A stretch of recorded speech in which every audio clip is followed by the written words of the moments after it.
आज सकाळी एक माहिती आली की वाजेगाव ब्रिज जो बंधारा आहे खुदबेनगरकडून जो वाजेगाव गावामध्ये रोड जातो तो बंधाऱ्याचा छोटा ब्रिज आहे त्या ठिकाणी एका गाडीने पेट घेतलेला आहे अशी माहिती आल्यानंतर आम्ही त्या ठिकाणी आलो तर एक गाडी पूर्ण जळालेली होती आणि एक व्यक्ती जो होता तो 90% त्या ठिकाणी जळालेला होता आणि त्या ठिकाणावरून त्याला ॲम्ब्युलन्समध्ये टाकून दवाखान्यामध्ये नेलेलं आहे विष्णुपुरीमध्ये. पुढील त्याचा उपचार चालू आहे. फायर ब्रिगेड यांना बोलवून त्या ठिकाणी आग वगैरे विझवण्यात आलेली आहे आणि या ठिकाणी गोळा झालेल्या आणि बघितलेल्या चष्मदीद लोकांनी सांगितलेलं आहे की तो खुदबेनगरकडून वाजेगावच्या दिशेने जात असताना हा जो ब्रिज आहे त्या ब्रिजवर त्याच्या गाडीनं पेट घेतला.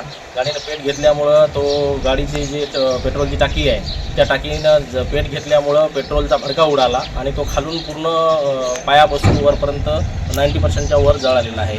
तर त्या गाडीच्या पेट्रोल टाकीनं पेट घेऊन जे स्फोट झाला त्याचा तर त्याच्यामध्ये झाडाचा हिरवा पाला वगैरे पण जळालेला आहे आणि तो जाळ मोठा असल्यामुळं तो पूर्णपणे भाजलेला आहे. तर त्याला विष्णुपूर दवाखान्यामध्ये ॲडमिट केलेला आहे आणि या प्रकरणामध्ये जी प्राथमिक माहिती मिळाली या प्राथमिक माहितीवरून आणि ज्यांनी बघितली घटना त्यांच्या सांगण्यावरून पुढील तपास सुरू आहे.